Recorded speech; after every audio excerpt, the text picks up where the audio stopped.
आदाब, नमस्कार, अस्सलाम वालेकुम। मैं हूँ शमशाद अली मसूदी और आप देख रहे हैं लोकतंत्र का पाया।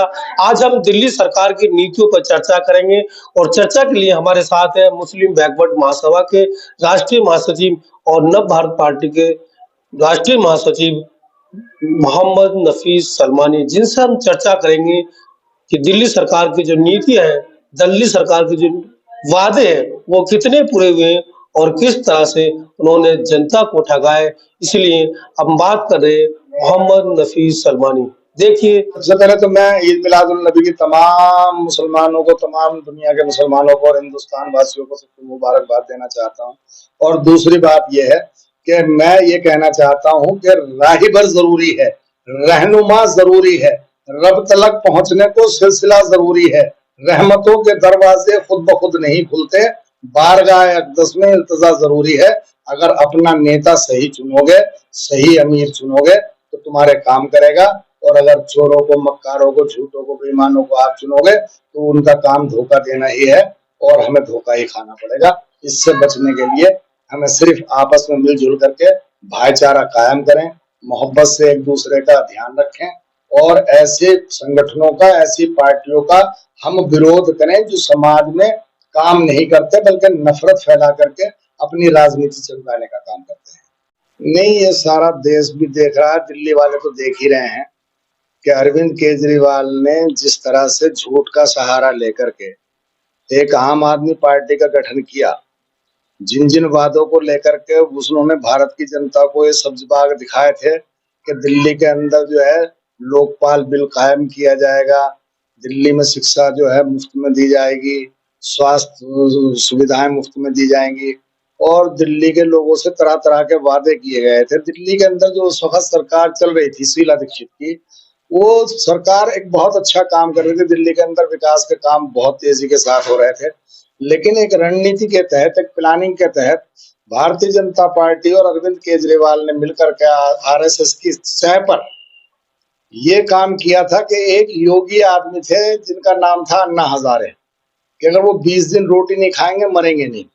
उनको ला करके दिल्ली के अंदर बिठा दिया और तरह तरह के लोगों से झूठे सच्चे वादे करके दिल्ली में सरकार बना ली। और आज भारतीय जनता पार्टी और अरविंद केजरीवाल नूरा कुश्ती खेल रहे हैं और दिल्ली के लोगों का तमाम शोषण हो रहा है। दिल्ली की सड़कों को आप देख लीजिए, कोई भी रास्ता ऐसा नहीं है जिसमें आदमी सुरक्षित निकल के जा सके। आप दिल्ली के नालों को देख लीजिए, नालों की सफाई व्यवस्था बिल्कुल भी नहीं है। आप शिक्षा को लेकर अगर बात करेंगे तो आपके अंदर स्कूलों में आप जाइए, आपको पूरी तरह से आपको वहां पे टीचर नहीं मिलेंगे और उर्दू के टीचर तो मिलेंगे ही नहीं, जबकि दिल्ली में उर्दू को राष्ट्रीय दूसरी भाषा का दर्जा प्राप्त है। उसके बावजूद भी लोग चाहते हैं कि उर्दू का सब्जेक्ट लें, बच्चों को उर्दू का सब्जेक्ट दिलवाएं, जिससे कि उर्दू जो है वो तहजीब की एक भाषा है। उसको अगर हमारे बच्चे सीखेंगे तो भारत को भी समझेंगे, भारतीयता को भी समझेंगे। भाईचारे को बढ़ाने का काम करती है उर्दू, लेकिन उस उर्दू के टीचर स्कूलों के अंदर नहीं है, इसलिए मजबूर होकर के बच्चों को अन्य सब्जेक्ट लेने पड़ते हैं, उर्दू का सब्जेक्ट ही नहीं लेते। तो हर मामले में सरकार जो है, दिल्ली सरकार फेल है। अब दूसरी बात पे मैं आऊं एक दिल्ली सरकार को ही लेके, कि दिल्ली के अंदर जो राशन वितरण हो रहा है, उन राशन की दुकानों पर आप जाइए, 90% दुकानों की कंडीशन ये है कि वो राशन कार्ड धारी जो हैं उनको राशन देने के नाम पे जो है सिर्फ चावल चावल दिखाते हैं। जिसका दिल करता है बेचारा चावल ले आता है, और गेहूं तो कई कई महीने हो गए लोगों को गेहूं मिले हुए राशन की दुकान से, चावल ही सिर्फ मिलते हैं। अब एक बात बताइए, गरीब आदमी क्या रोज चावल ही चावल खाएगा, रोटी नहीं खाएगा? क्या उसको रोटी की जरूरत नहीं है? नहीं, अभी आपने राशन की बात की तो एक सवाल और ये बनता है कि जब 2013 में जो आंदोलन कर रहे थे और 14 दिन में राशन कार्ड मुहैया करा देंगे, अगर नहीं हुआ तो उसको पेनल्टी लगा देंगे, लेकिन पिछले 8 साल में राशन कार्ड बने नहीं है। ऐसे में क्या लगता है कि विपक्ष को ये आवाज नहीं उठानी चाहिए? नहीं, ऐसे अनेकों वादे उनके थे। ऐसे उन्होंने, उनके वादे ये भी थे कि उन्होंने कहा था कि हम लोकपाल बिल लाएंगे, उन्होंने कहा था हम बिजली कंपनियों का जो ऑडिट कराएंगे। क्या बिजली कंपनियों का ऑडिट कराया उन्होंने? आज बिजली के बिल फिर से वो कह रहे हैं कि हम कहीं कह रहे हैं वो 300 यूनिट फ्री देंगे, कहीं कह रहे हैं 200 यूनिट फ्री देंगे। आज दिल्ली के लोगों के यहाँ जो मीटर इस तरह के लगे हुए हैं कि वो इतने फास्ट चल रहे हैं कि बिजली के बिल जो है जिनके 200 रुपए 150 रुपए के आते थे सन 2014 में या 13 में, उस पे आज उनके 2-2 हजार रुपए के बिल आ रहे हैं, 3-3 हजार रुपए के बिल आ रहे हैं घरेलू लाइट के। तो लोग परेशान हर तरह को लेकर के हैं। अरविंद केजरीवाल और भारतीय जनता पार्टी ने आरएसएस के साथ मिलकर के देश को और दिल्ली की जनता को ठगने का काम किया है। इसी तरह का वादा दिल्ली में किया था, इसी तरह का पंजाब में जाकर के सरकार बना ली। दिल्ली वाले तो रो ही रहे थे, अब पंजाब वाले भी रो रहे हैं और जल्दी ही गुजरात वाले भी रोना शुरू कर देंगे, क्योंकि झूठ बोलने वालों की जो सरकार है, हम लोग झूठ बोलने वालों पर विश्वास करते हैं। अगर कोई आदमी सच बोले तो हम उसको समझते हैं कि ये इस पे यकीन नहीं किया जा सकता। नरेंद्र मोदी प्रधानमंत्री के लिए जब आए तो उन्होंने कहा था कि अच्छे दिन आने वाले हैं, 15-15 लाख रुपए सबके खातों में आएंगे, काला धन विदेशों से भारत में लाया जाएगा और वो इतना धन है कि इतना जब भारत के अंदर आएगा तो सबको 15-15 लाख रुपए मिलेंगे। सब जुमले साबित हो गए। अरविंद केजरीवाल जो दिल्ली के अंदर जीत करके आए तो पूरे हिंदुस्तान में लोकसभा में 410 सीटों को अपने कैंडिडेट उन्होंने खड़े कर दिए और जहां जहां उन्होंने कैंडिडेट खड़े करे, कोई 2000 को 10,000 को 5,000 वोट लेकर के गया और जहां जहां वो बीजेपी जीती वहां कांग्रेस के या दूसरी पार्टियों के जो उम्मीदवार हारे वो 2,000 1,500 3,000 वोटों से हारे, जिनको 5-6 हजार वोट अरविंद केजरीवाल की पार्टी ले गई। तो ये एक मिलीजुली नूरा कुश्ती है भारतीय जनता पार्टी और अरविंद केजरीवाल की। जनता को अब इसको समझना चाहिए, नहीं समझेंगे तो स्थिति और भी बद से बदतर हो जाएगी। अभी तो हालात ये हैं कि हमें भिखारियों की तरह से लाइन में चावल ही लेकर के खाने पड़ रहे हैं। आने वाला वक्त ये होगा कि चावल भी हमें मिलेगा नहीं।